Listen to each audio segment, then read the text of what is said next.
Selamat datang ke ibadah kita. Tuhan bersama dengan Anda dan keluarga. Mari kita siapkan diri dan mengaku dosa kita di hadapan Tuhan dengan doa senyum.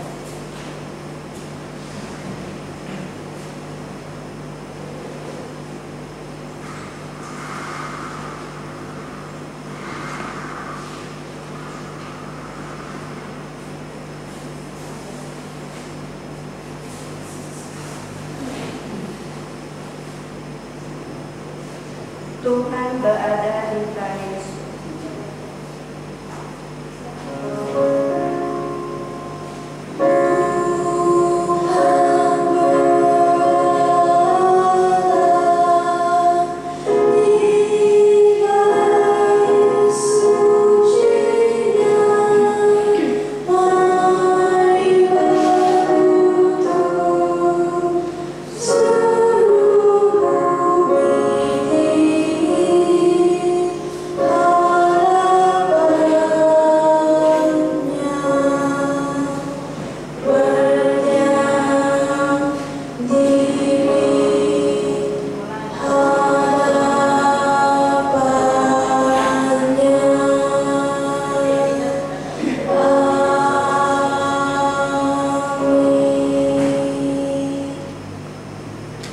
Semoga kata-kata dan renunganku diterima oleh-Mu, ya Tuhan, pelindung dan penebusku.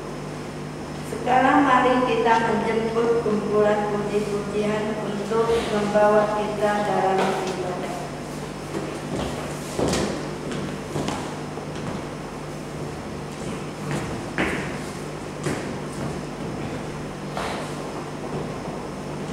Shalom, selamat pagi semua. Selamat kembali ke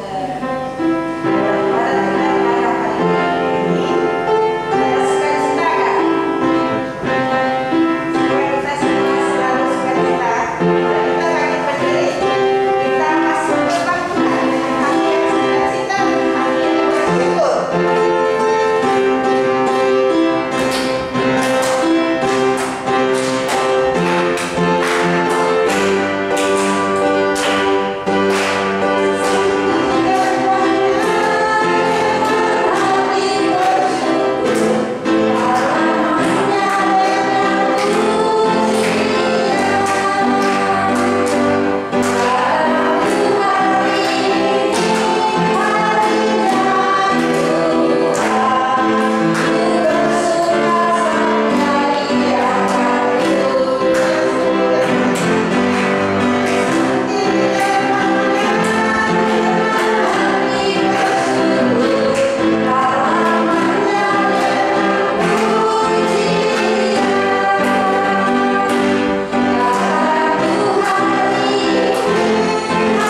dalam hidup kami hari ini. Lindungilah dan berikanlah kami kebijaksanaan untuk menurut cara yang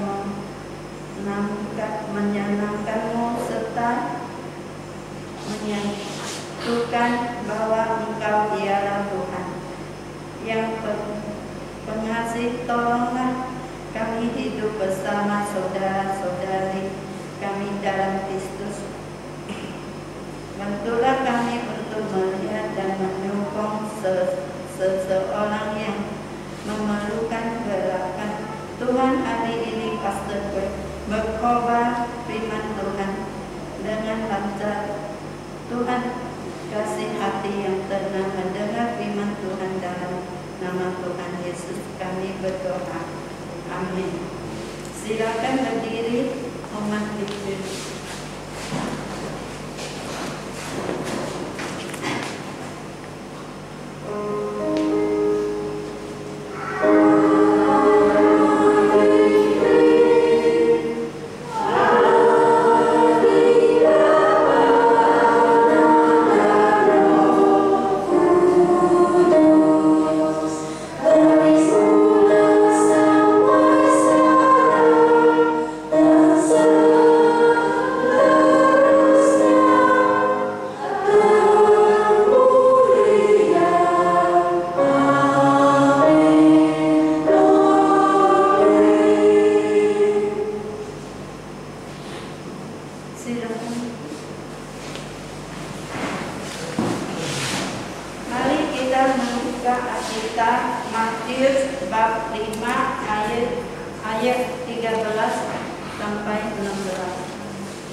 Kamu bagaikan dalam dunia, jika garam sudah menjadi tawar, garam itu tidak dapat menjadi masin lagi.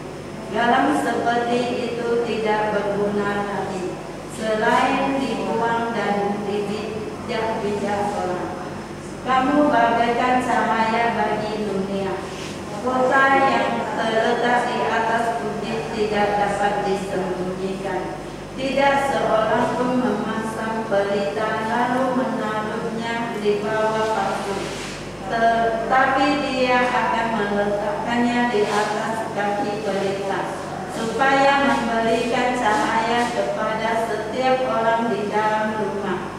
Hendaklah cahaya kamu juga bersinar di hadapan orang, supaya mereka melihat perbuatan kamu yang baik, lalu memuji Bapa kamu yang di surga. Tema khotbah hari ini, kehidupan terang dan garam murid Kristus. Saudara-saudari dalam Yesus Kudus, pada hari pagi ini adalah hari kebaktian belia. Di Sarawak sini, Gereja Metodis, pagi ini kita begitu mempentingkan karena di antara belia hasilnya mereka di umur 18 sampai 30. Tema yang dikasih untuk pagi ini adalah selalu dengan tema yang dikasih oleh persidangan tahunan Sarawak Chinese Annual Conference. Kita ada satu tema untuk kebaktian pagi, kebaktian terang ini. Kehidupan terang dan garam murid Kristus, ataupun kita kata kehidupan garam dan terang seorang murid Kristus. Kalau kita lihat, kita berpetik daripada Matius 5 ayat 13 sampai 16. Dalam slide yang di bawah ini saya menerangkan bahawa saya punya guru namanya Bishop Dr. Wong Ti Hwa. Dia tahun 55. Bishop Dr. Wong Ti Hwa, saya kenal dia sebab saya menulis satu surat kepada seorang scholars Wesleyan Theology di United States, Maddox, Reddy Maddox. Dia memperkenalkan saya Rev. Dr. Wong Ti Hwa adalah seorang scholars dalam Wesleyan Theology, teologi Wesleyan, yaitu pengasas gereja Metodis di mana bagaimana dia mentafsir Alkitab. Saya kenal beliau sejak 2012 dari Italian melalui email, dan seterusnya saya ada peluang untuk mengetahuinya lebih dalam sebab saya pergi ke Seminari Teologi Malaysia STM di Selatan. Bishop Dr. Wong Ti Hwa baru meninggalkan dunia pada Selasa yang lalu, yaitu 19 hari bulan April 2022. Itu memang satu berita yang shock sebab beliau hanya adalah dalam tahun 55. Jadi kebelakang beberapa hari ini saya mengingati apa yang beliau kata kepada saya, apa yang beliau menulis kepada saya, apa yang beliau mengajar saya, membimbing saya, dan juga mengutuk saya, dan juga membetulkan saya. Beliau adalah Bishop Gereja Metodis di Semenanjung Malaysia, khasnya Gereja Cina. Kita kata Chinese Annual Conference dengan Bishop. Dia dipilih pada tahun 2020. Beliau menjadi Bishop 1 tahun lebih. Beliau adalah seorang pastor yang mulai pelayanannya lebih kurang dalam tahun 1993. Beliau adalah seorang pendidik teologi selepas dia menghabiskan pelajaran di Trinity Theological Seminary di Singapura. Beliau adalah seorang pemimpin yang begitu mempentingkan urusan atau ministry gereja. Beliau adalah seorang penginjil sebab dia menyebarkan berita baik kepada sekeluarganya. Beliau adalah seorang yang dikenali ataupun yang diingati oleh banyak jemaat, murid, pemimpin gereja, sebab beliau begitu mengambil berat kepada mereka yang beliau melayani. Tisi saya dalam Master of Divinity di STM juga dipimpin oleh beliau. Lebih kurang dalam beberapa tahun yang beliau memimpin saya, dia memang susah sebab saya memang tidak begitu pandai. Lagi tidak sentiasa seperti Pak Saul menghantar kerja rumah saya. Tetapi pada akhirnya saya lihat daripada setiap peringkat yang beliau ajar yang bukan sia-sia. Dia mau saya belajar dari asas. Dia mau saya belajar membaca primary source, kita kata asasnya, bukan saja secondary source. Maksudnya kita perlu belajar sebab saya belajar Wesleyan Theology oleh beliau. Dia mau saya belajar sermon ataupun khotbah John Wesley, asas, dan lagi juga secondary source, yaitu scholar yang menulis terhadap John Wesley. Banyak orang menulis perkara apa yang mereka menerima manfaat daripada Bishop Dr. Wong Ti Hwa. Bishop Dr. Wong Ti Hwa adalah seorang manusia yang biasa, tetapi apa yang luar biasa ialah dia mau sentiasa mentaati Tuhan. Dia menjadi karang dan juga terang kepada banyak orang. Karang maksudnya dia mempersempurnakan kita. Dia menolong kita lebih mentaati Tuhan Kristus. Dia macam terang kepada jiwa kita sebab dia memimpin kita apa yang patut kita mau. Seorang pastor yang kita sentiasa ingat. Jadi saya merasa seperti Rasul Paulus kata, menirulah saya seperti saya meniru Kristus. Menirulah saya seperti saya meniru Kristus. Jadi saya boleh kata menirulah Bishop Dr. Wong Kim Hwa seperti Bishop Dr. Wong Kim Hwa meniru Kristus. Mari kita sama-sama berdoa. Oh Tuhan, kita berdoa supaya Tuhan mengiringi dalam pagi ini. Oh Tuhan, kita berdoa supaya Tuhan di antara kita, sebab kehadiran Tuhan menyempurnakan kita lebih kenali dengan firman Tuhan. Oh Roh Kudus di antara kita menyucikan jiwa kita, mengkuduskan jiwa kita melalui firman-Mu.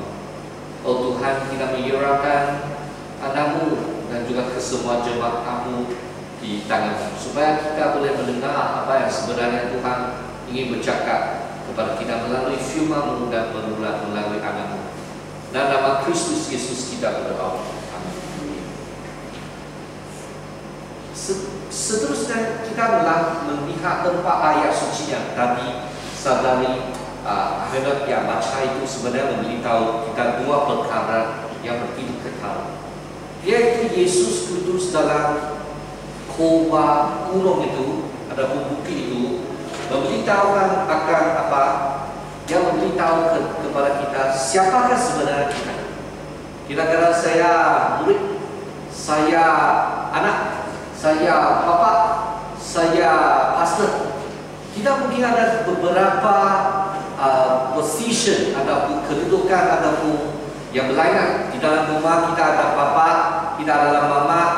Dalam rumah asal kita adalah anak, lelaki ada perempuan. Di sekolah kita murid, kita guru. Di pejabat yang mungkin kita pengurus ataupun ahli bekerja dalam syarikat. Tapi kita ada satu lagi kedudukan di mana Yesus Kristus kata kita adalah garam, kita adalah cahaya. Kerana dalam versi bahasa Cina dia kata kamulah cahaya, kamulah terang, ataupun kamulah garam, kamulah cahaya. Ataupun ada diterjemahkan sebagai terang, garam. Di mana Alkitab kata kamu adalah garam dunia. Jika garam itu menjadi tawar, dengan apakah ia diasingkan? Dia ada lagi gunanya selain dibuang dan diinjak orang. Dari satu segi kita adalah garam. Garam bagaimana? Kalau ikan kita simpan garam, dia tidak baik, tidak cepat busuk. Dia boleh melambatkan kemerosotan. Itu bukan saja untuk ikan, tetapi jiwa. Sebab keadaan kamu di antara keluarga, kemerosotan itu diperlambatkan. Adapun itu kemerosotan itu dimusnahkan. Lagi garam itu penting.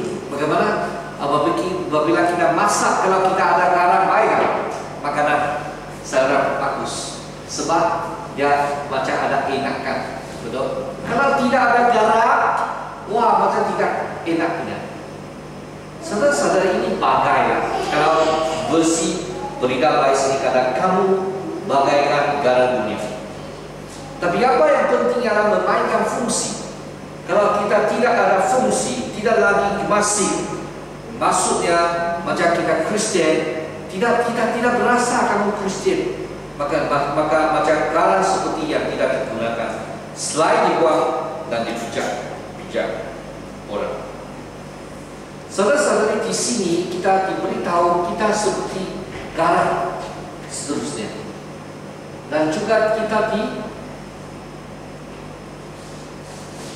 dipakaikan sebagai cahaya ataupun terang, di mana kita disimpan di kotak terletak di atas bukit. Maka setiap orang lihat dan tidak dapat disembunyikan seterusnya. Jadi dari ayat 15 sampai ke 16 memberitahu kita dengan lebih terang, di bawah tiada orang yang menyalakan berita lalu meletakkan di bawah kanan. Maksudnya tiada satu berita. Kita kata kotak ada cahaya. Kita lihat dari sekeluarga kita ada berita. Kita ada lampu. Kalau lampu dahulu kala dia simpan atas meja, bukan simpan di bawah meja. Maksudnya jiwa kita akan tidak dapat disembunyi. Mereka lihat kamu, kamu tahu kamu siapa saja. Jadi demikianlah hendaklah terangmu bercahaya di depan orang, sebab mereka membuat kebaikan yang baik dan memuliakan Bapa kita di surga. Apabila kamu menjadi terang, kamu akan mencahayakan jiwa orang lain. Dari segi perkawinan, dari segi rohani, dari segi pekerjaan, dari segi hubungan lelaki perempuan, dari segi penggunaan wang, dari segi penggunaan masa, dari segi penggunaan jiwa kita. Saudara-saudari, di dalam slide yang seterusnya, kita diberitahu kitalah garam, kitalah terang dalam dunia. Slide seterusnya. Yesus berkata dalam khotbah kepada murid-muridnya bahawa mereka adalah garam dan terang dunia. Yesus Kudus bukan kata buatlah diri sebagai garam, buatlah diri sebagai cahaya, bukan. Dia kata kitalah garam, kitalah terang. Maksudnya kamu orang Kristen, kamu menjadi terang sudah. Kalau kamu Kristen, kamu garam sudah. Maksudnya kita macam dalam fungsi jiwa kita berlainan sudah. Seterusnya. Jadi inilah siapa mereka di dunia, bukan kebajikan untuk di tanah, bukan matlamat yang perlu dicapai, bukan perintah perlu dipatuhi. Dia kata sifat jiwa kita ada cahaya, ada terang, ada garam. Wow, ini macam kata kita orang Kristen memang berlainan. Dalam ajarnya dia tidak menyebut tentang lupa ya, bagaimana lampu minyak, bagaimana dia punya teknik. Tapi yang penting adalah kita adalah cahaya, kita adalah masing, kita adalah masing, kita adalah cahaya. Kita adalah garam maka kita masing, kita adalah cahaya maka kita adalah terang, kita adalah terang yang begitu kuat. Yesus menekankan bahawa tanpa sifat-sifat ini, lampu, minyak dan juga garam itu sendiri tidak berguna. Jadi kalaulah kamu seorang yang percaya dalam Yesus Kristus, sebenarnya jiwa kita akan berfungsi. Kalaulah kita seorang Kristen dalam rumah kita, sebab kita ada iman dalam Kristus. Apabila kita menghadapi masalah, apa yang kita buat? Apa yang kita buat? Kita akan doa, betul? Selain daripada khawatir, kita akan doa. Hati kita akan menjadi tenang, betul? Itu sebenarnya satu garam sudah pasti. Sebab mereka tidak tahu, oh masalah-masalah saya sendiri selesai. Tetapi bukan saja kamu berdoa, tetapi kamu ada iman, kita percaya Tuhan akan mengiringi kamu. Sebenarnya ini sudah menjadi satu sifat garam, satu sifat terang. Beritahu mereka apabila kamu menghadapi masalah bukan dengan diri, tetapi dengan daya Tuhan. Bukan kata diri sendiri tidak ada tanggung jawab, ada tanggung jawab, tetapi diri sendiri akan serah kepada Tuhan. Biar Tuhan iringan kita. Slide seterusnya. Sini kata kamu adalah garam dunia, kamu adalah terang dunia. Dunia perlukan kamu sebab kamu garam. Dunia perlukan kamu sebab kamu adalah terang. Kalau dalam satu bilik yang begitu gelap sekali, kewujudan kamu akan menerangkan mereka. Sebab banyak orang tidak tahu bagai jiwa, bagaimana buat. Kita tidak tahu mana kita datang dari, kita tahu siapakah kita tidak tahu, di mana kita akan pergi. Tiada orang lain tahu. Tapi bagi Kristen tidak ada kunci untuk semuanya. Dalam slide yang terusnya di mana Matius 5 ayat 13, ayat ini terkait lapak dengan ucapan. Sebab kalau memiliki pendidikan ini dalam Matius 5 sampai 47 itu adalah satu khotbah, kita kata khotbah di atas bukit. Sermon on the Mount. Khotbah di atas bukit ini semacam satu perlembagaan dalam kerajaan Tuhan. Sebagai rakyat dalam kerajaan Tuhan, kita diberi satu perlembagaan, kita diberi satu petekan, menjadi satu asas untuk kita hidup sebagai seorang Kristian.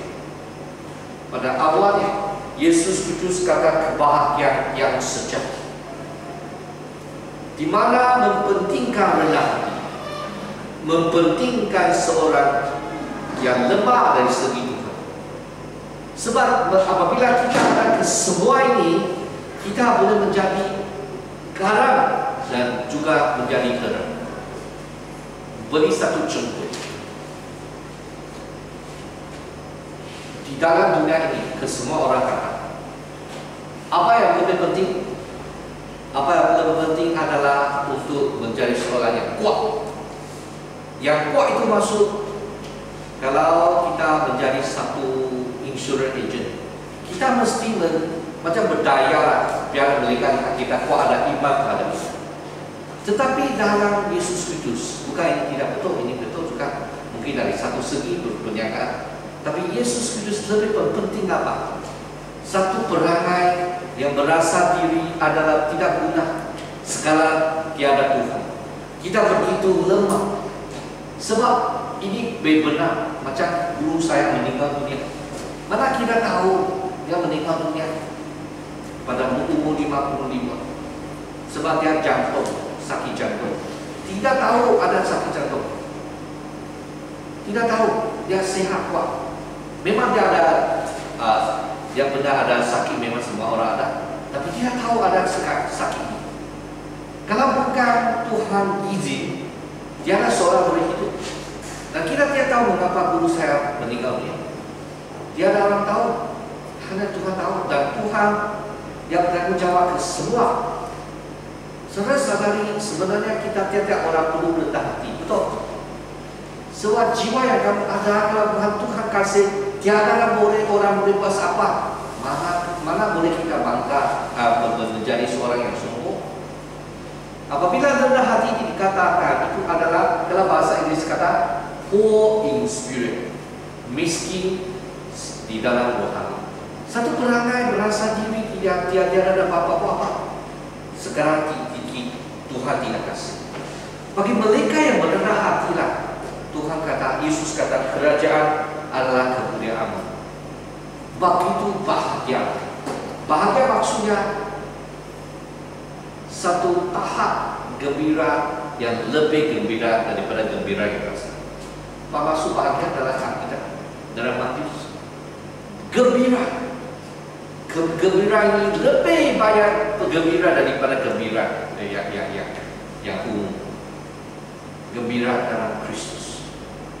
Saudara, itu perubahan berlimpah di ucapan bahagia 5 ayat 3 sampai 10 ini mengatakan berbahagialah mereka yang berlaku untuk semua. Dan ayat 11 kata diberkatikan kamu. Matius 5 ayat 13 dia kata ayat ini berkait lapak dengan ucapan bahagia.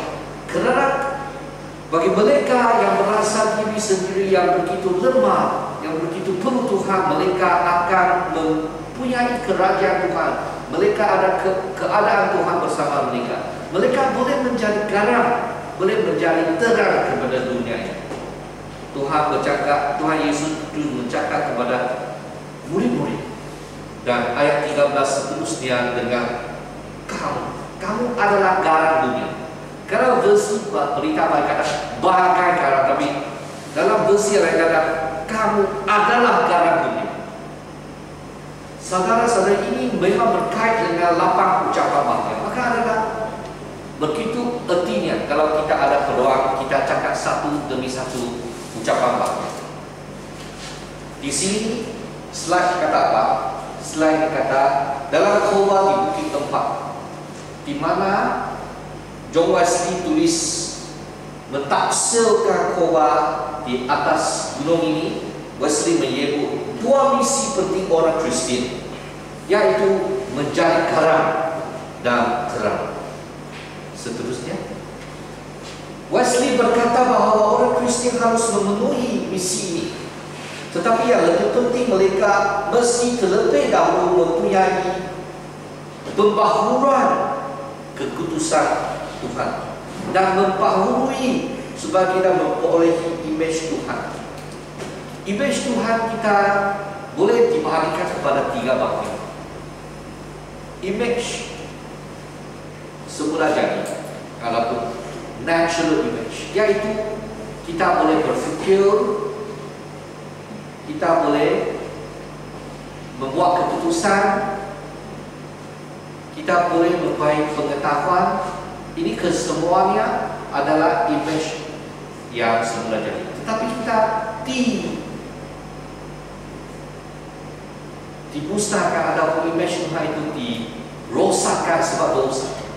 Maka apa yang kita membuat pikiran, apa yang kita keputusan, apa yang ada dalam beragam ini, itu sudah dirosakkan oleh dosa.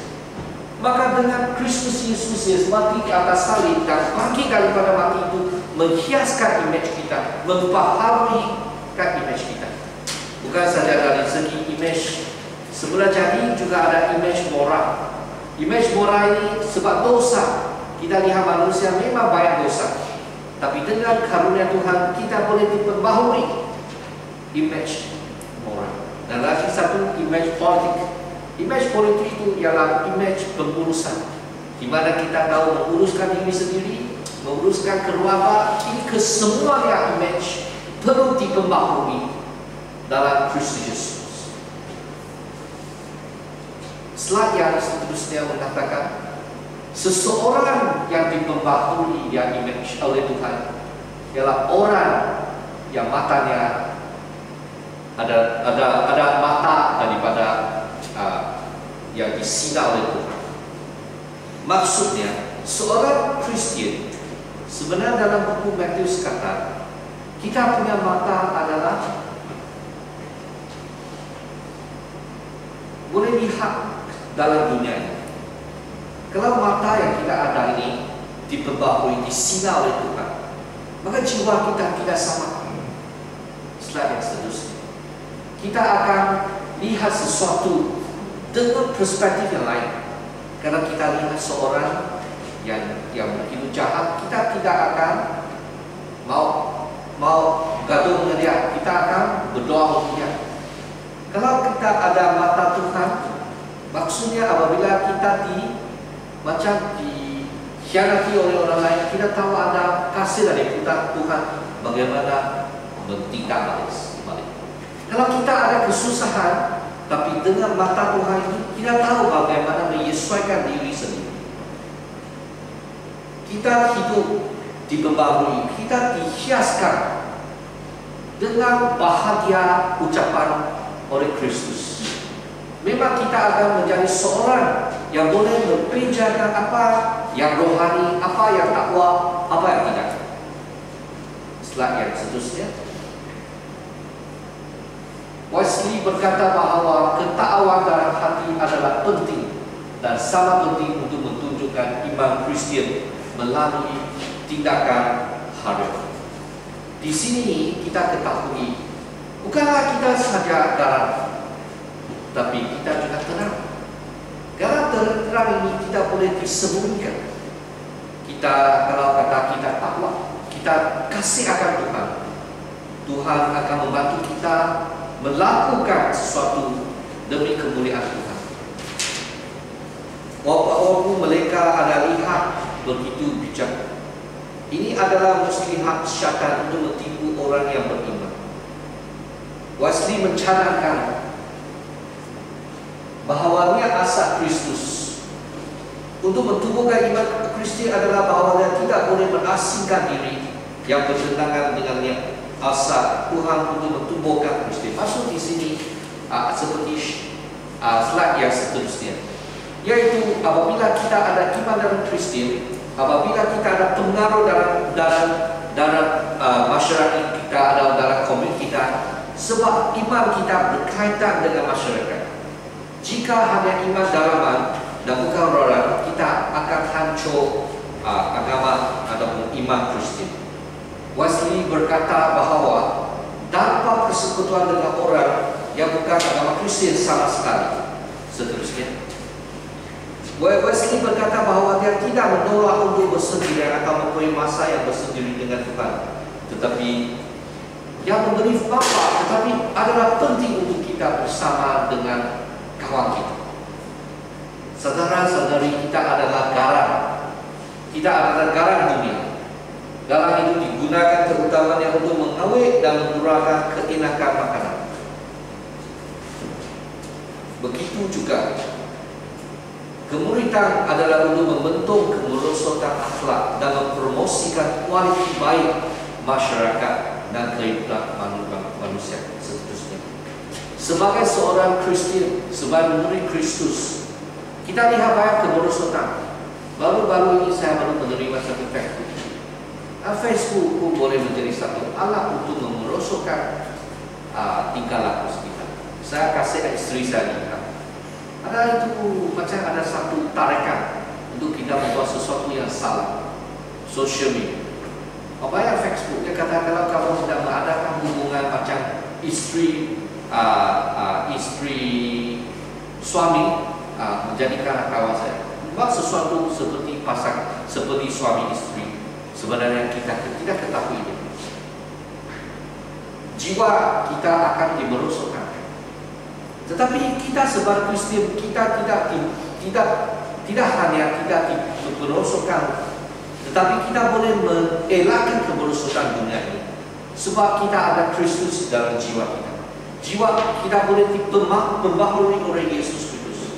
Seterusnya, di satu pihak peranan ini adalah untuk mencegah ataupun memperlahankan perkembangan kejahatan atau keganasan dalam masyarakat, seperti ketidakhadiran struktur dan pertindakan sistematik di dalam masyarakat. Ada orang menyertai politik sebab mereka ketahui akan sistem kerajaan perlu diperbaharui. Maka kita perlu seperti Wilberforce di dalam United Kingdom, dia menyertai politik. Dia mencara menghapuskan hamba.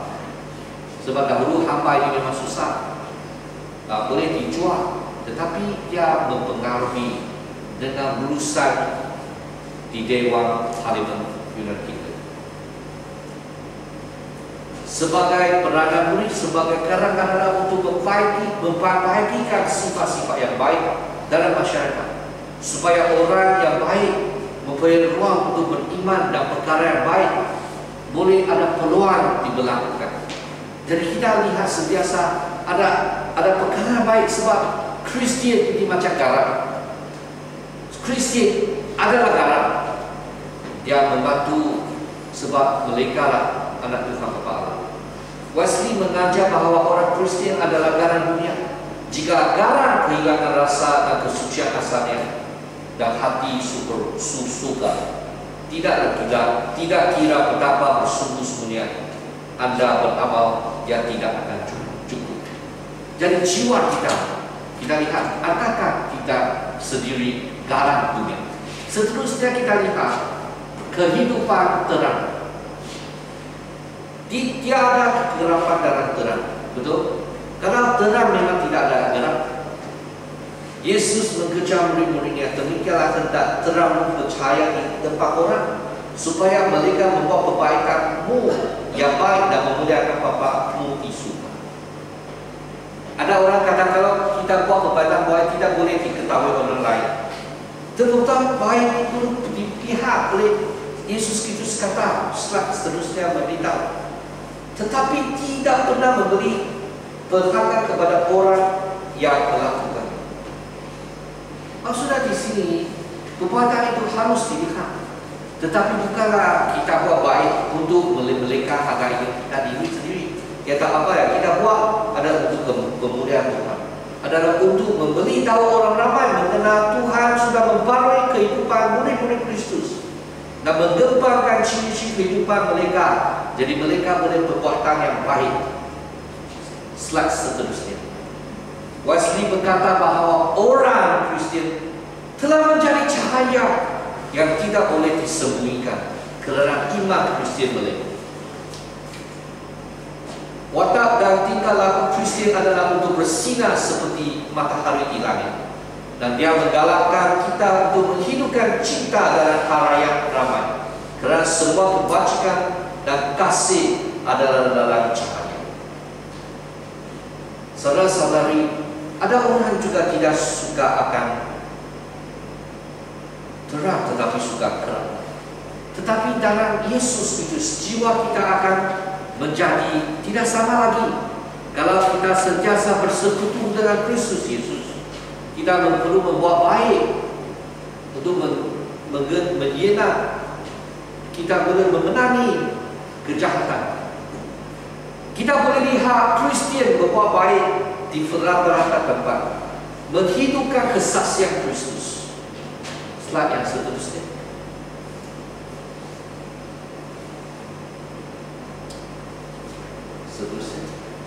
Perbuatan kasih Kristian yang luas dan berkekalan, membina keyakinan terhadap kebaikan yang wujud dari manusia yang suci, dan membawa harapan kepada mereka yang ditindas atau menderita. Jadi kekasihan Yesus Kristus dalam Kristian itu boleh membawa harapan bagi mereka yang hianati dan menerima penderitaan. Seterusnya, Wesley kata apa? Wesley kata seperti dalam Alkitab kata bahawa cahaya seseorang Kristian mempunyai kuasa menerang tertentu dan boleh menerangi jiwa dan kehidupan orang lain. Kita macam sekarang COVID-19, dia punya ujung juga menerang dari segi yang tidak baik. Tetapi kita Kristian akan menerang menjadi pengaruh yang baik kepada banyak orang. Sebab kasih kita dalam terang ini menjadilah bantuan kepada banyak orang, menjadi berkat kepada banyak orang. Saya masih ingat apabila saya sertai gereja dalam Taja 2, yaitu tahun 1984. Saya lihat saudara-saudari dalam Kristian dalam gereja datang ke rumah kita. Itu masa saya umur 8. Saya lihat auntie, uncle datang. Saya lihat Uncle Wong bagaimana membawa kita ke dalam gereja, begitu kasih akan keluarga kita. Walaupun papa saya sudah meninggal dunia pada masa itu, saya dibesarkan oleh abang saya pada masa itu dia hanya 18 tahun. Saya lihat kasih dalam gereja, dalam Kristian. Kita lihat seterusnya dalam Alkitab di mana memberitakan kita tahu apa? Apabila manusia mengira manusia Tuhan, beri hati Tuhan dengan motif manusia adalah untuk mengira seperti sebab sangat penting bahawa orang Kristian dalam perjalanan berujian. Dalam sebagai seorang Kristian, dalam perjalanan kita sebagai seorang Kristian, kita memang memerlukan Tuhan, menggunakan diri sendiri menjadi seorang yang memberi kasih. Biarlah kita menghina kepada orang lain. Apa yang Yesus Kristus lebih mempentingkan adalah motif seseorang. Kita ketahui ini adalah penting dalam perjalanan sebagai seorang murid Kristus.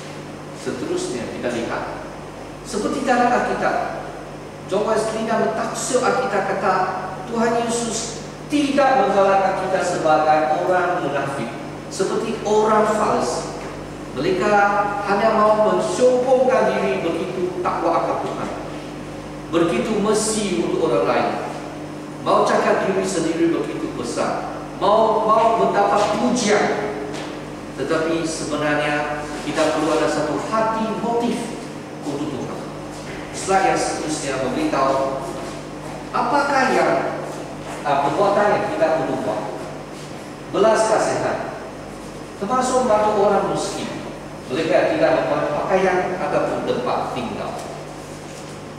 Saudara-saudari, ada orang bukan hanya miskin dari segi fizikal, tetapi slide seterusnya, mereka adalah miskin dari segi rohani. Maka kita perlulah menyesuaikan diri demi kemuliaan Tuhan. Di sini kata ada mereka yang memerlukan perhiburan di hati, perlu mempunyai motif yang betul terlebih dahulu. Dan motif ini adalah untuk menggembirakan Tuhan, bukanlah untuk menggembirakan manusia.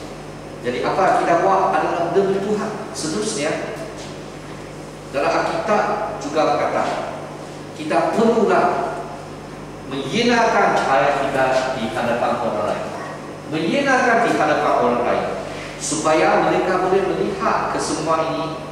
Dan juga seperti Alkitab kata, supaya kepada baik kita dapat dilihat, supaya kita dapat memuliakan Bapa kita di surga. Jadi dalam beberapa keadaan kita harus memberitahu perbuatan belas kasihan yang telah kita lakukan. Apabila kita lakukan, kita perlu buat orang lain tahu. Demi kemuliaan Tuhan, bukanlah mendapat penghargaan dari orang lain. Kita lihat beberapa orang selepas saya menerangkan maksud petikan ini, saya ingin memberi kesaksian. Seterusnya, pertama yang saya ingin memberi saksi ialah Paulus. Rasul Paulus itu sebenarnya seorang yang bukan Kristen. Dia sebenarnya adalah begitu macam membawa memusnahkan semua Kristen. Tetapi Yesus Kristus terangnya sinar kepada cahaya Yesus menerang kepada Paulus dalam jalan pergi ke Damaskus, di mana dia diterangkan oleh Yesus Kristus. Paulus kata, siapakah Tuhan?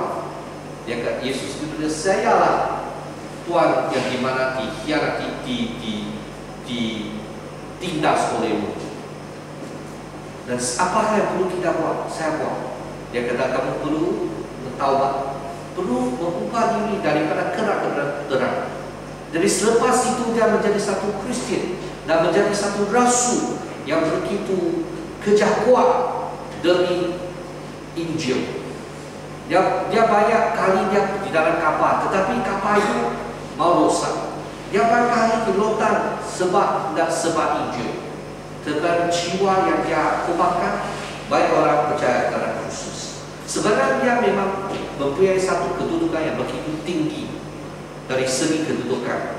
Dia adalah seorang scholars dari satu sekolah yang begitu terkenal, macam Oxford, Cambridge kalau kata kali ini. Dia adalah satu kaum yang begitu tinggi dia pada tempat macam Ultra di Malaysia. Dia adalah orang Hindu. Dia adalah kenegaraan Roma. Dia memang mempunyai satu peringkat, satu kedudukan masyarakat begitu tinggi. Tapi dengan Injil, dia dikorbankan. Dia bukan hanya bekerja begitu kuat. Ada kala, ada masa, kebanyakan masa, dia bukan mempunyai gaji. Dia kerja secara sukarela. Tapi demi kemuliaan Tuhan, dia bawa orang percaya Kristus. Dia menulis 13 kitab. Kesemua ini boleh katakan dia ada seorang yang dicakap oleh Yesus Kristus. Dia adalah karam dan terang. Dia menjadi karam sebab apabila seseorang yang buat salah, dia akan memberitahu, dia akan membetulkan. Dia adalah terang macam ada memberi pimpinan. Dia kata, menirulah saya seperti saya meniru Kristus. Kesaksian kedua yang saya ingin kongsikan pada pagi ini adalah William Carey. William Carey itu datang daripada British. William Carey sebenarnya adalah seorang yang memiliki kasut. Dia begitu miskin. Dia tidak pernah menerima apa-apa pendidikan yang tinggi, tetapi dia juga menuliskan satu artikel yang begitu terkenal. Artikel ini memberitahukan kepada kita begitu penting akan misi. Dia macam menjadi papat misi dalam zaman yang terdekat ini. Dia menerjemahkan bahasa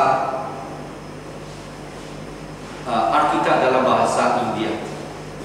Beberapa bahasa India dia sudah menerjemahkan Alkitab di dalam bahasa India. Dia pergi ke India dan dia juga menggalakkan Alkitab bahasa Cina diterjemahkan oleh kawan dia ada pendorongnya. William Carey macam boleh buat satu perkara yang begitu besar. Dia kata, kalau minta Tuhan, saya minta perkara yang besar demi Tuhan. Saya membuat sesuatu yang besar demi Tuhan. Pada tahun 1761 Ogos dan hari 17, dia dilahirkan di satu pekan yang kecil di British. Pada umur 12 dia sudah meninggalkan sekolah. Dia menjadi satu pekerja di kebun. Dia membaiki kasut. Dan sebab dia punya kawan bawa dia menjadi satu Kristian yang benar. Dia meminta Tuhan supaya dia boleh menjadi sesuatu yang besar demi Tuhan.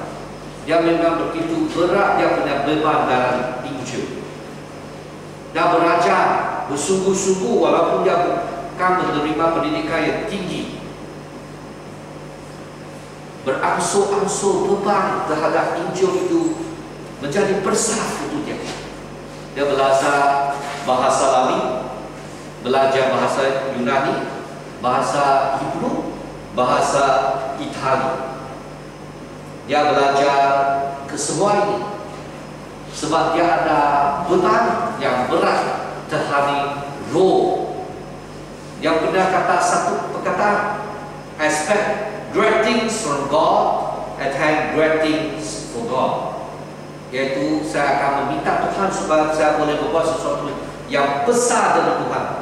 Saya meminta supaya saya melakukan sesuatu yang besar demi Tuhan.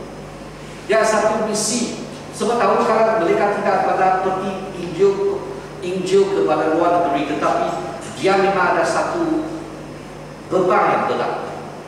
Ada satu kali dia berdiri di antara orang yang begitu berpengalaman dalam gereja. Dia kata kita perlu pergi ke negara luar untuk berinjil. Tetapi dia kata adik-adik yang kecil, duduk, jangan cakap baik.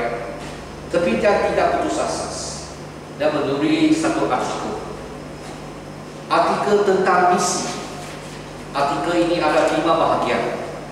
Bahagian pertama dia kata begitu pentingnya akan Injil itu perlu dikongsikan, bukan saja di tempat di sini saja, pun ke luar negeri. Dia kata bagaimana pentingnya akan Injil itu dikongsikan kepada lebih banyak orang, dan kita akan menerima nikmat kesamaan Tuhan, kehadiran Tuhan. Bahagian kedua dalam artikel misi itu kata sejarah Injil, bagaimana Rasul Injil, bagaimana dalam abad pertama sampai ke abad 18-19 kita berinjil, bagaimana Amerika Syarikat ini ada Christianity, bagaimana Moravia yang punya brethren datang kepada India untuk berinjil. Bahagian ketiga, dia ada satu penyelidikan. Dia ambil satu statistik yang begitu tepat sekali. Dia kata pada tahun itu, sebab dia adalah orang tahun lebih kurang 1791 sampai 1830 tepat. Dia penyelidikan, dia kata 1/5 adalah Muslim. Dia kata ada separuh orang memang tidak ada agama, ada pun agama yang lain. Separuh Asia dan kebanyakan Afrika, kebanyakan Amerika Syarikat. Tiada orang mendengar firman. Lagi dalam Amerika Syarikat sana banyak orang yang makan orang. Dia kata ada orang yang menjual hampa. Dia kata begitu gerak akan Roman Katolik pada masa itu. Dia begitu tidak kenal akan firman Tuhan oleh Ortodoks, gereja Ortodoks. Kita Kristiani ada Ortodoks, ada Roman Katolik dan Protestan. Dia memberitahu pendidikan pada masa itu. Bahagian keempat, dia menulis akan cabaran. Dia ketahui akan begitu susah akan Injil kalau dikongsikan kepada tempat yang begitu luas. Sebab mereka ada yang kelaparan sampai pada mati. Kita ada kesusahan dalam berkomunikasi dengan bahasa yang begitu tidak sama, dan juga kehidupan yang begitu sukar. Tapi dia kata dalam karunia Tuhan Yesus Kristus kita boleh menyelesaikan masalah. Dalam misi artikel dia punya artikel yang kelima, kebahagiaan kelima, dia kata apa perancangan kita boleh buat. Boleh kali kata apa penting kita berdoa bersama, dan kita pun perlu membuat perancangan. dan dia menyebarkan misi dia di dalam apa-apa pertemuan Kristian yang beliau melalui. Dan selepas artikel ini menjadi satu buku, banyak-banyak gandungan ini telah disebarkan. Walaupun banyak susah, tapi ada satu gereja demi ingin menjadi satu gereja misi yang menghantar misioneri, di mana William Carey menjadi misioneri dan bersedia untuk pergi ke negara India dari British. Sebenarnya bapanya tidak berkenan, sebenarnya istrinya pun tidak bersetuju, tetapi dengan belas kasihan Tuhan, William Carey pada tahun 1793 Jun 13 dia membawa ahli keluarganya melalui 5 bulan dalam laut. Begitu sukanya. Selepas itu mereka sampai ke India, gagal. Mereka sampai ke India. Apabila mereka sampai ke India, mereka melihat semua orang menyembah dewa-dewa, hidup dalam begitu sukar dan geram. Kehidupan beliau, William Carey pun juga susah, lebih jauh daripada pemikiran kita. Dia bawa istrinya, 4 anaknya. Kehidupan mereka susah.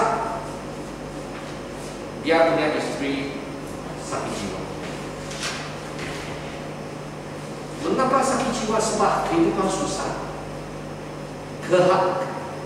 Sekitaran begitu susah. Sampai satu setakat istrinya dokter orang sakit. Tidak tahu apa maksud dokter orang sakit. Tidak tahu maksud. Untuk kerja misi, untuk kehidupan harian, dan untuk lebih baik menginjil, William Carey dia bekerja dalam satu kilang. Kalau dia ada masa yang berinjil, pada masa itu bukan senang seperti hari ini. Kalau misioneri nak pergi, kita akan support money, support apa-apa. Pada masa itu tidak ada support. Dia sendiri, mungkin ada support tapi tidak cukupnya. Itu semoga tidak cukupnya. Dia belajar, seperti ada dia pandai bayar bahasa. Satu universiti meminta dia supaya menjadi satu guru. Dan dia pun begitu rajin untuk menerjemahkan bahasa dan menerjemahkan Alkitab dalam bahasa India. Pada masa itu pencetakan punya teknik belum akan lagi. Dia cuba untuk mencetakkan. Apabila dia sudah sesuaikan atau melengkapkan satu perlengkapan untuk mencetak, tetapi bilik pencetakan itu dibakar dalam satu kebakaran. Dia begitu kerja, begitu rajin, tetapi sia-sia. Begitu sukar akan William Carey. Jalan Tuhan begitu sukar, tapi Tuhan mengajar dia menjadi lebih rendah hati dan tumpu perhatian dalam Tuhan Bapa. Dengan kerja yang begitu kuat, beliau dan juga ahli bersekutu, ahli gereja, mereka terus tebus-rumus lagi, mendirikan bilik pencetakan lagi. Sebab dahulu kala itu bilik sudah diperlukan, sekarang mereka kerja lagi. Juga dengan garankan dari William Carey, ada seorang bapak dipanggil Mas Man. 16 tahun dia menerjemahkan bahasa Cina punya Alkitab. Untuk William Carey, dia menerjemahkan India, bahasa India. Bahasa India bukan satu jenis bahasa. Dia menerjemahkan dalam 30 lebih bahasa India. Dalam 41 tahun, beliau dari British pergi ke India berinjil. Dia mengebumikan 2 istrinya, sebab istri pertama sudah meninggal dunia. Nanti dia adakan satu istri kedua, tapi kedua-duanya meninggal dunia. Dan ada 7 anak yang mengebumikan. Maksudnya kedua mereka suka mungkin akan sakit meninggal dunia. Dan beliau sendiri meninggalkan dunia pada 1834 bulan Jun hari ke-9. Saudara-saudari, seorang seperti William Carey apabila dia meninggal dunia, tempat perkebunan di sana menulis namanya, tarikh lahirnya, tahun mati dia, dan dia meminta supaya satu ayat boleh dituliskan. Dia kata, saya adalah seorang yang begitu tidak cerdik, yang begitu tidak berpengetahuan, tetapi saya boleh berhidup bersama dengan Kristus Yesus. Saudara-saudara, William Carey ini menjadi papa misi zaman yang dekat ini. Dia membawa Injil kepada orang India, banyak orang mendapat manfaat daripadanya. Saudara-saudari, kamu harap, kamu sebagai Kristian, kamu terang. Apa yang kita boleh tahu? Kamu cakap lelaki payah boleh, perempuan. Sekarang saya ingin memperkenalkan 5 perempuan kepada kamu. 5 perempuan ini, tadi saya cakap adalah mereka untuk penginjilan. Dari segi penginjilan menjadi kalangan terang. Kita lihat sekarang ada orang, yang 5 orang ini saya perkenalkan. Ini orang Cina, mereka hidup di antara 1900 sampai 1950. Mereka mengenal akan panggilan Tuhan. Yang pertama, saya ingin memperkenalkan pendidik saudarimu. Pendidik saudarimu ini dia memang seorang pendidik yang mendirikan sekolah perempuan. Saudarimu ini dia berkasih beritahu, sebab dalam sekolah dia ada satu slogan. Slogan itu kata menyumbang diri. Mengapa menyumbang diri? Dia sebab dia kata Yesus Kristus di dalam buku Yohanes kata, saya datang untuk memberi kehidupan dan kehidupan yang limpah. Dia kata jiwa kita bukan untuk diri sendiri saja, tetapi demi Tuhan. Jadi dia mendirikan sekolah pendidikan, sekolah untuk wanita, memberi tahu akan Kristian yang begitu tahu kepada Tuhan, menjadi pengaruh yang begitu besar. Dia bukan saja berhidup tahu dalam betul-betul Kristian, tetapi dia hidup dalam jiwa membantu supaya wanita untuk belajar. Satu lagi, saudari Ting. Saudari Ting adalah seorang pemimpin politik. Sebab misioneri di dalam negara Cina itu membawa dia percaya Kristus Yesus dalam sekolah menengah. Maka dia bertekad untuk hidup dalam iman. Dengan kasih Yesus Kristus, dia ada satu kaya untuk memimpin dan menyertai politik. Sebab dia hendak merespon kepada Tuhan, untuk mengkhidmat Tuhan, untuk mengasihi orang. Sebab Yesus Kristus mengasihi dia. Dia hendak menggunakan kasih Tuhan untuk mengkhidmat kepada orang lain. Ada pendidik, ada orang politik. Lagi kita lihat satu politik. Saudari Cheng, dia pendidik juga. Dia dilahirkan pada tahun 1899. Pada umur 19, dia pergi ke United Kingdom, London, untuk menjadi seorang, dia macam saintis, ahli sains di negara China, seorang perempuan. Dan dia juga mendirikan sekolah perempuan. Dan dia kata, Yesus Kristus begitu hormati perempuan wanita, maka dia hendak membantu wanita. Dia kata dalam satu petikan, dalam Yesus Kristus semua wanita dalam negara Cina perlu mempunyai kedudukan yang tepat, bukan saja negara Cina tetapi sedunia.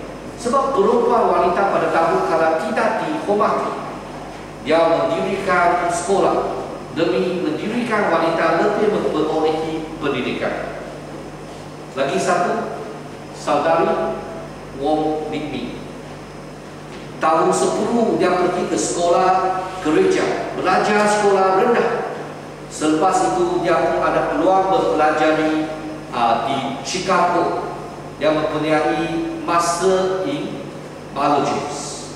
Selepas dia balik, dia juga membantu wanita. Saudara-saudari, dia menjadi satu ahli, macam satu sosialis, macam satu orang yang aktivis membantu wanita. Lagi seorang saudari lagi, dia adalah doktor pengobatan, saudari Lim Cheong Chi.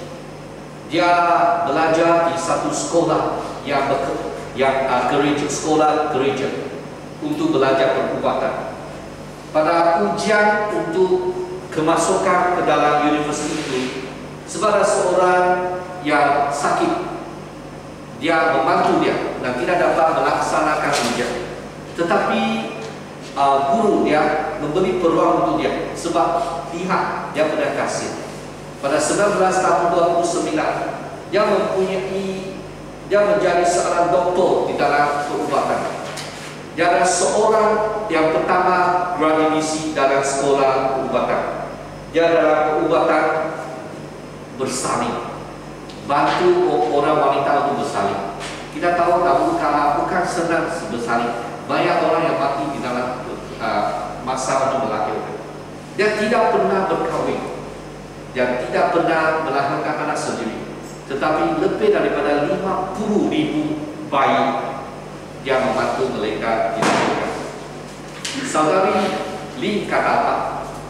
Dia kata dia tidak pernah menerima apa-apa nama yang besar atau memperolehi hadiah internasional. Dia hanya dengan hati yang biasa. Beliau berkata bahawa apabila kamu mempunyai perangai satu hati demi kasih Yesus Kristus, kamu tidak akan merasa apa yang kamu buat adalah sia-sia. Kamu tidak akan merasa kamu sendiri tidak benar. Sebab kasih Yesus Kristus itu akan membantu banyak orang. Inilah yang dimaksudkan dan petikan tadi yang Yesus Kristus kata. Kamulah garam dunia. Kamulah terang dunia. Terang dan garam ini adalah kasih. Kasih itu adalah Yesus Kristus. Tadi saya memperkenalkan guru saya dalam awal khotbah saya. Saya lihat Bishop Dr. Wong Ki Hua adalah seorang Kristian hidup sebagai garam dan juga terang. Beliau sebagai bishop, dia ketahui akan kita perlulah menjadi garam dan menjadi terang. Dia membawa gereja Metodis di China meneruskan kerja menjadi untuk memfungsikan diri sebagai garam dan juga terang. Khasnya dalam beberapa pelayanan untuk membantu mereka yang miskin, bukan saja dari segi fisikal dan juga secara rohani. Membantu mereka datang daripada negara luar, bantu mereka yang cacat. Saudara-saudari dalam Yesus Kristus, dalam akhir khotbah saya ingin memperingatkan slide terakhir. Sebenarnya kesaksian yang paling tinggi adalah contoh Yesus Kristus. Sebab Yesus Kristus dia mengetahui panggilan Tuhan Bapa Allah. Dia datang ke dunia ini bukan senang, dia bukan susah.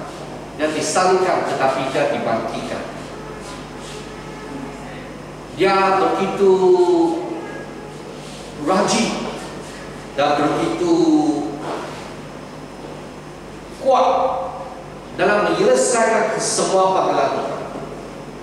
Pada akhirnya jiwa dia dikobarkan, darah dia dicurahkan, dosa kita boleh diampuni. Yesus Kristus menjadi contoh yang terbaik.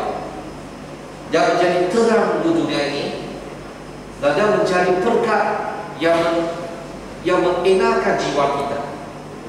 Mari kita mentiru Kristus, mari kita mentiru semua contoh atau kesaksian yang kita kobarkan tadi. Dalam cara kamu, dalam cara kamu, mari kita berdoa bersama. Tuhan Bapa di surga, kita puji dan syukur dalam pagi. Sebab kita ketahui akan firman-Mu, kitalah terang dan kitalah garam. Bantulah kita lebih dekati Tuhan. Sebab jiwa kita terbawa oleh Tuhan. Kita mencari garam untuk mereka yang memerlukan kekenatan, memerlukan kehidupan yang limpah. Kita menjadi terang supaya membantu memimpin mereka. Lebih penting adalah mengasihi satu sama lain demi menjinakkan terang, demi menjadi terkarang pada dunia ini. Oh Tuhan, bantulah demi kemuliaan nama Kristus. Dengan nama Kristus kita berdoa. Amin. Kita serahkan masa seterusnya kepada saudara kita.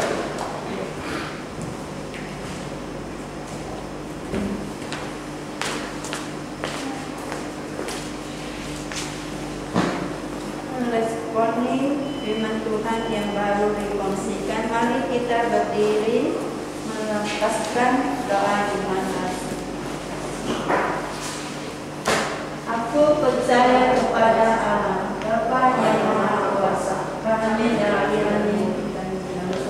kepada Yesus Kristus, Anaknya yang tunggal, Tuhan kita, yang dikandungkan daripada Roh Kudus, lahir dari anak darah, yang menderita dosa dibawa oleh manusia disalibkan, mati, dikuburkan, turun ke dalam kerajaan, pada hari yang ketiga bangkit pula dari antara orang mati, naik ke surga, duduk di sebelah kanan Allah Bapa yang Maha Kuasa, dan dari sana Dia akan datang untuk menghakimi orang yang hidup dan mati. Aku percaya kepada Roh Kudus, gereja yang kudus dan persekutuan orang kudus, pengampunan dosa, kebangkitan tubuh dan hidup yang kekal. Amin. Mari kita menyanyikan lagu Terima Kasih Tuhan untuk menerima uang persembahan kita, persembahan uang dengan hati yang bersukarela dan sebagai tanda kesyukuran kepada Tuhan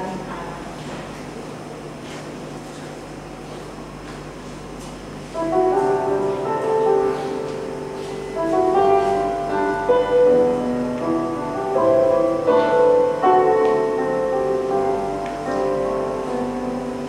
Terima kasih untuk kasih setiamu yang Tuhan. Yang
bersyukur kepada Tuhan mengiringi kita mengadakan kebaktian di sini.